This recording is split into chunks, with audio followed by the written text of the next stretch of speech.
So Nifty வந்து பார்த்தோம் அப்படின்னா ஒரு கேப் அப் ஓப்பன் இருந்தது. அது ரெசிஸ்டன்ஸ் ஏரியா 24,400. ஸோ இந்த இடங்கள்ல இருந்து பார்த்தீங்க அப்படின்னா நம்ம மார்னிங்கே சொல்லியிருந்தோம், அது வந்து ஃபர்ஸ்ட் சப்போர்ட் லெவல்.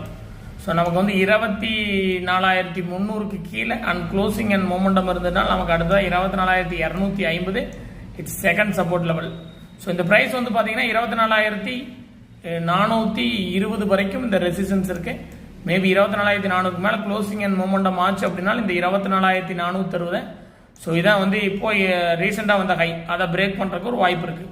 ஸோ அதுக்கு மேலே ரீடெஸ்ட் அண்ட் க்ளோஸ் கொடுத்தா தான் 25,000 24,500ங்கிற ஏரியாவே அதை ரீச் பண்ணும். அங்கிருந்து நமக்கு ரிவர்சல் இருக்கிறதுக்கு வாய்ப்பு இருக்கு. ஸோ இங்கே 24,250லையும் ஒரு ரிவர்சல் இருக்கிறதுக்கு வாய்ப்பு இருக்கு.